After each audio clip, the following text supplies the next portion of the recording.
usually in the sacristy of the chapel in some reverent place. She was laid out on the floor facing that. The altar cloth had been taken off the altar, had been folded in half, had been placed across her chest. Some sharp instrument was used to stab an inverted cross across her upper chest 31 times. The end of the object that was used to stab her, which was emblazoned with a pentagram, was dipped in her blood and signed on her forehead. Her habit was hiked up. Her foundation garments were lowered. She was penetrated with something. This is just the tip of the iceberg. And there she died. It's ritual, you know. She had to be alive for the sacrifice. So a person is strangled to the point of unconsciousness. The blood has to flow. But we know our belief in the importance of the blood of the Lamb and how it continues to flow in us. Always an inversion of the sacred. Well, it was 1980, so there was no DNA abilities, technology at that time. The case ran cold. When the case was reopened in 2006, he eventually went to trial in the case was reopened in 2003. The case finally went to trial in 2006, and the priest chaplain, Father Gerald Robinson, was convicted of the murder. Perfectly sane,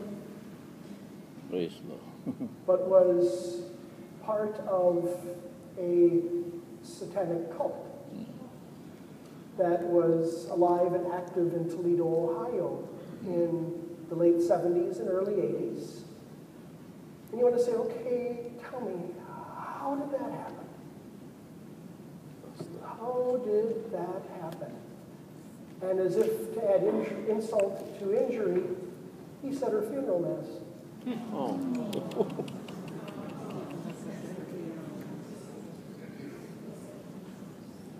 He's now probably about 75 years old by now and in prison.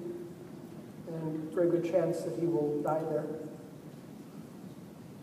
He was just, as I said, tip of the iceberg of a whole underground reality of law enforcement people, pediatrician, another now defrocked priest who had access to an orphanage where there was child sacrifice.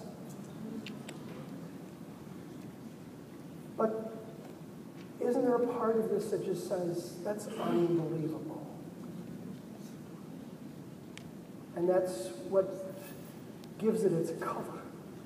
Because we just simply want to dismiss it and excuse it away, to say that can't be real. That can't happen. Modern times, modern age. Who believes in something like that? Mm-hmm. I apologize for the graphicness of it, but it's real. It's real just as much today as it was in 1980. Mm-hmm. These things happen. Occult involvement.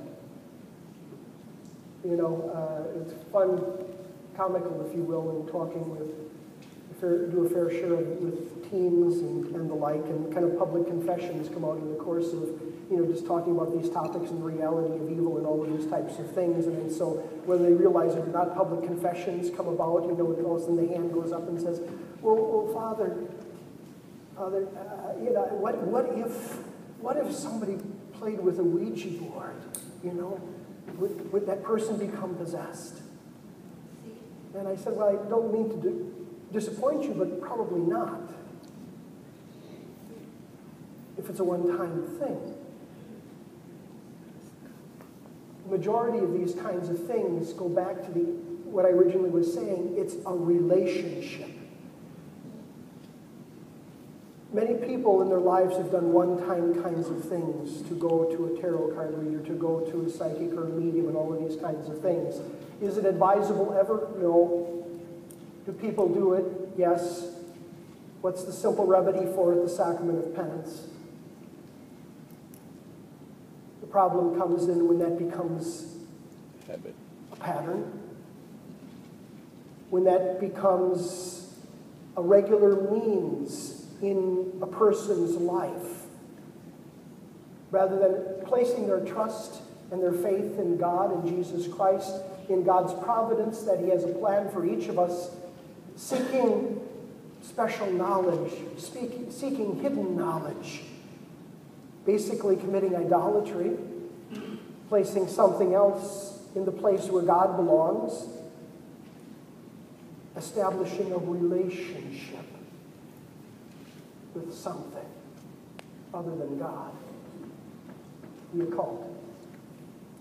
Finally, the third, and I seem to be seeing more and more, and Father Gary can maybe speak to it himself, and that as far as people who have experienced some kind of trauma or have been abused. Either way, when I speak of, let me clarify that when I speak of trauma, I'm talking about people that have witnessed something, been exposed to something. They see a violent crime, they see a suicide or come upon a homicide, whatever the case may be, something that traumatizes them to the core of their being. Or if they themselves are abused on some level, emotionally, psychologically, physically, sexually, verbally, whatever the case may be, emotionally. In either of these situations, and for all medical health professionals, we know it's traumatic. It's not something that's ever going to be erased or roll away, but God willing, the person is able to find the means and the tools to help them to grow through it, to heal through it, to work their way through it. Medical professionals, mental health professionals, spiritual healers in the sense of clergy, of prayer and healing ministry, whatever the case may be. That's the hope, is that they move towards healing and eventually are what has become a wound becomes a strength ultimately in their life. But we also know that there are those who can't, who don't, who become trapped, who become enmeshed in either the trauma or the abuse, whatever it is, and as a result begin living in the dark emotions that surround all of those things, the resentment, whatever it is, the resentment, the anger, the retaliation, the bitterness, all of those different kinds of things. And the wound never heals, and it scabs over maybe, but the wound is still there, and it runs deeply. Again, it's one more place, just like the other places I've mentioned, where it becomes a doorway. The evil one has to have something to hang his hat on. He cannot stay where he is not welcome. He has to have something to cling to. So these three are the most obvious, at least in my own experience and repeatedly throughout my own ministry. Along with this, and as a big piece for a lot of people, and in fact I'm doing a whole talk tomorrow afternoon on it, is the inability to forgive. Big piece in a lot of people's lives.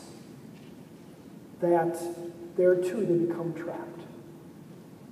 Not wanting to forgive, not willing to forgive, holding a grudge. I don't want you to think me impious or disrespectful in any way, because I'm sure many of you good and holy people have wonderful images standing on your desks, staring at you, images of our Blessed Mother of the Saints, of the Crucified. I've got a statue that stands a little taller than this cup of water, and it's a caricature of Jacob Marley. You know, Jacob Marley from Scrooge, from Ebenezer Scrooge. He was the one that was sent to warn Ebenezer about the impending visits of the three ghosts to visit him on Christmas Eve. And Jacob is standing there, as you remember, as I say, a caricature with his head bound with the death cloth to keep his mouth shut, and all the shackles, all these chains in this little statue. And I look at it every day, and it gives me good reflection on what are the things that I am binding myself by. It's a good reflection for us every day. What are the things? What are the old resentments? What are the old angers? What are the old desires for revenge, for unforgiveness? The things that we don't shackle the other person. You know, the kicker is, if we really thought about it, the people that have hurt us, have wounded us, have wounded those that have come to us, they've gone on with their lives. And I hate to say it, they don't much even ever think about us like that. But we've stopped living. We've shackled ourselves and chained ourselves.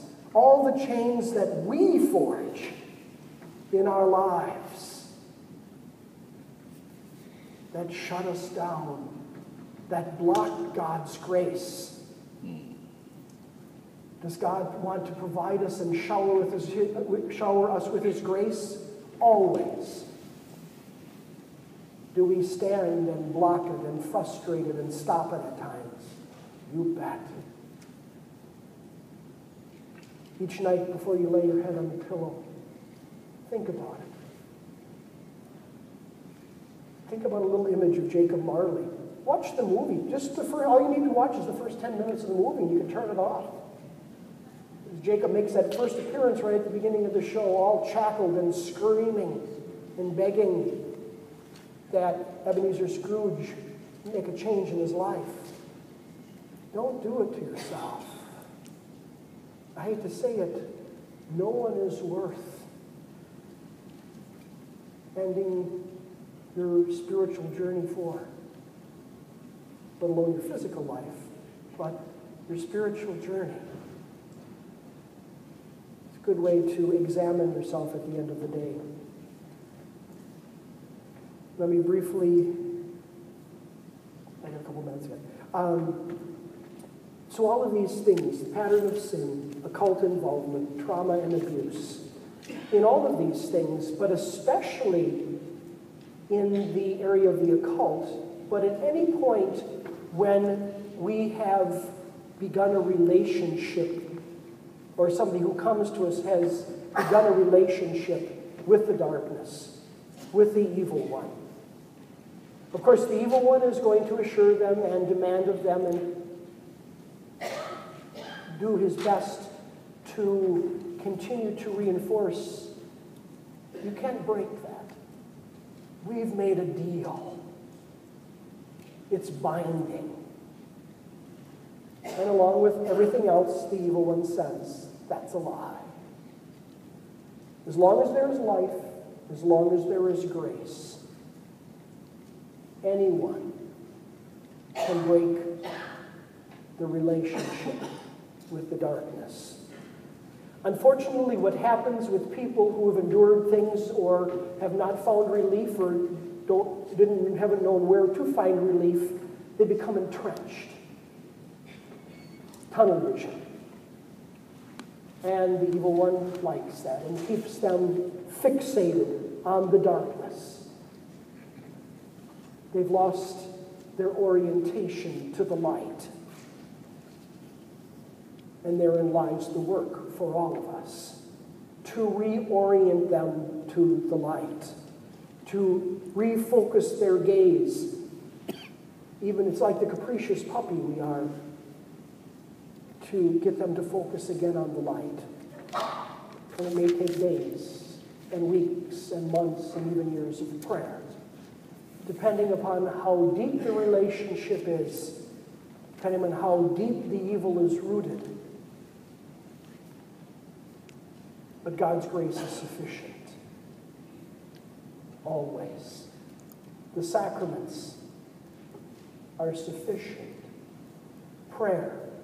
All of these means restore that orientation. Let me close by referencing the two favorite tools in my estimation of the evil one.